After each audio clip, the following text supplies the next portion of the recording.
আসসালামু আলাইকুম প্রিয় দর্শক, আপনাদেরকে শুভেচ্ছা সহ আমন্ত্রণ জানাচ্ছি বাংলাভিউ রাতের সংবাদে। সাথে আছি আমি আয়েশা রুনা। প্রথমেই লতিফ ট্রেভেলস সংবাদ শিরোনাম।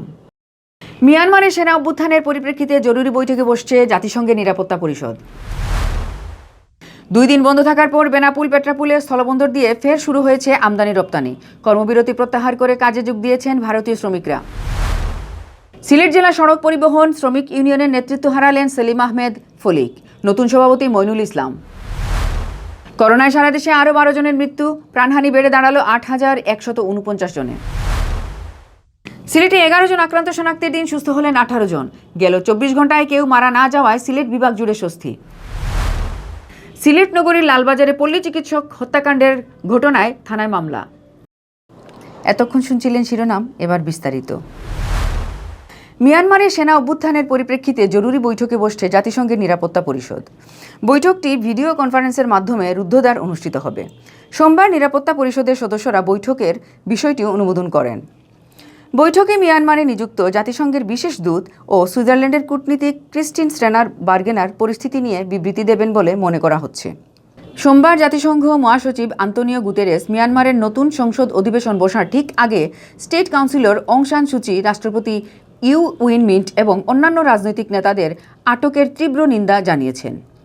জাতিসংঘ মহাসচিব সামরিক নেতৃত্বকে মিয়ানমারের জনগণের ইচ্ছার প্রতি শ্রদ্ধা জানাতে এবং গণতান্ত্রিক রীতিনীতি মেনে চলার আহ্বান জানিয়ে বলেছেন, শান্তিপূর্ণ আলোচনার মাধ্যমে যে কোনো মতপার্থক্য সমাধান করা উচিত। সকল নেতাদের মিয়ানমারের গণতান্ত্রিক সংস্কারের বৃহত্তর স্বার্থে অর্থবহ সংলাপে লিপ্ত হওয়া, সহিংসতা থেকে বিরত থাকা এবং মানবাধিকার ও মৌলিক স্বাধীনতাকে পুরোপুরি সম্মান করতে হবে। জাতিসংঘ মহাসচিব মিয়ানমারের জনগণের কাছে গণতন্ত্র, শান্তি, মানবাধিকার এবং আইনের শাসনের পেছনে জাতিসংঘের অটল সমর্থনকে নিশ্চিত করেছেন।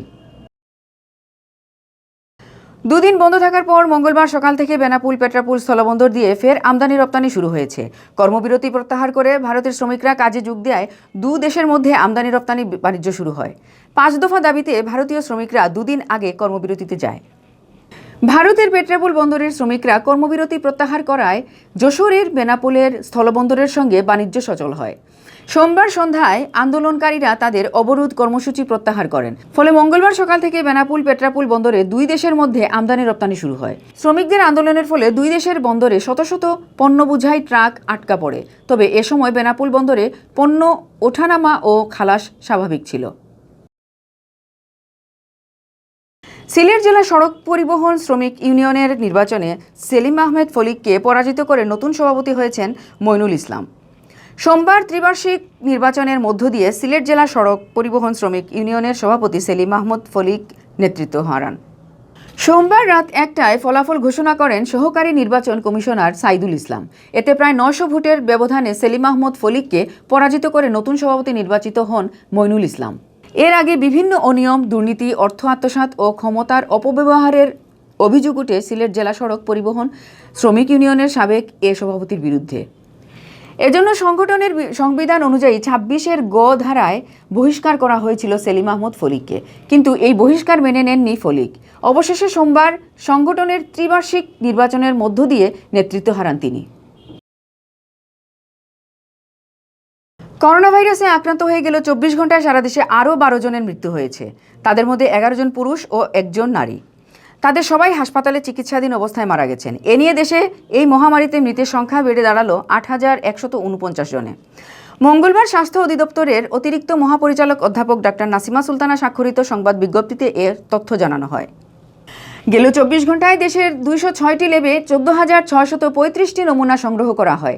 এর মধ্যে পরীক্ষা করা হয় 14,452টি নমুনা। এতে আরও 525 জন করোনা আক্রান্ত শনাক্ত হন। এ নিয়ে দেশে মোট শনাক্ত রোগীর সংখ্যা বেড়ে দাঁড়ালো 5,36,107 জনে। এদিকে রাজধানীসহ দেশের বিভিন্ন হাসপাতাল ও বাড়িতে উপসর্গবিহীন রোগীসহ গত 24 ঘন্টায় সুস্থ হয়েছেন 512 জন। আর এ পর্যন্ত মোট সুস্থ হয়েছেন 4,80,728 জন।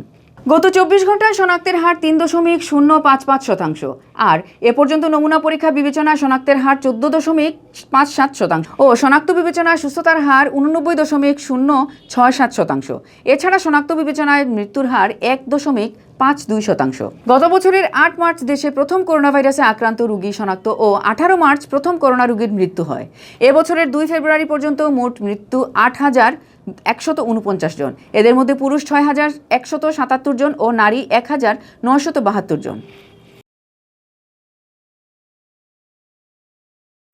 সিলেট বিভাগে গেল 24 ঘন্টায় আরও 11 জন করোনা আক্রান্ত রোগী শনাক্ত হয়েছেন।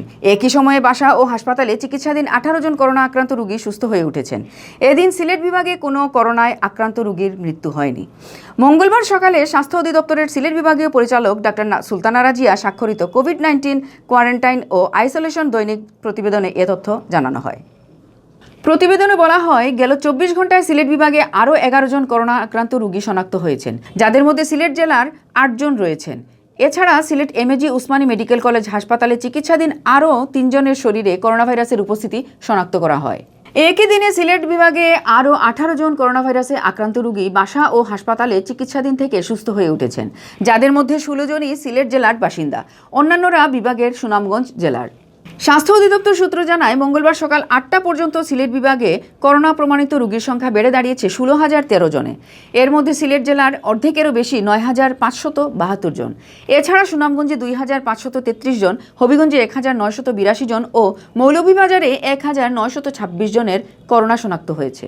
সিলেটের 4 জেলায় 35 জন করোনা আক্রান্ত রোগী হাসপাতালে চিকিৎসা নিচ্ছেন, যাদের 32 জন সিলেট জেলার বিভিন্ন হাসপাতালে, সুনামগঞ্জে 1 জন ও মৌলভীবাজারে 2 জন চিকিৎসা নিচ্ছেন। এছাড়া এখন পর্যন্ত সুস্থ হয়েছেন বিভাগের 15,149 জন করোনা আক্রান্ত রোগী এবং মৃত্যুবরণ করেছেন 275 জন। সিলেট নগরীর লালবাজারে কোম্পানিগঞ্জ উপজেলার পল্লী চিকিৎসক রেজাউল করিম হায়াত হত্যার ঘটনায় থানায় মামলা হয়েছে। সোমবার রাতে নিহতের বোন মিনা বেগম বাদী হয়ে কোতোয়ালি থানায় অজ্ঞাত কয়েকজনকে আসামি করে মামলাটি দায়ের করেন। হত্যাকাণ্ডের ঘটনায় ইতোমধ্যে লালবাজারের মোহাম্মদিয়া হোটেলের ম্যানেজার আব্দুর রউফ চৌধুরী, সহকারী ম্যানেজার শামীম এবং কর্মচারী দেলোয়ার ও ফরিদকে থানায় নিয়ে জিজ্ঞাসাবাদ করেছে। পুলিশ জানায়, পুলিশের একাধিক টিম হত্যাকারীদের শনাক্তের চেষ্টা চালিয়ে যাচ্ছে। এতক্ষণ শুনছিলেন বাংলাভিউ রাতের সংবাদ। এরপর প্রচারিত হবে সিলেটের আঞ্চলিক ভাষার সংবাদ। দেখার আমন্ত্রণ রইল। সাথে থাকার জন্য ধন্যবাদ।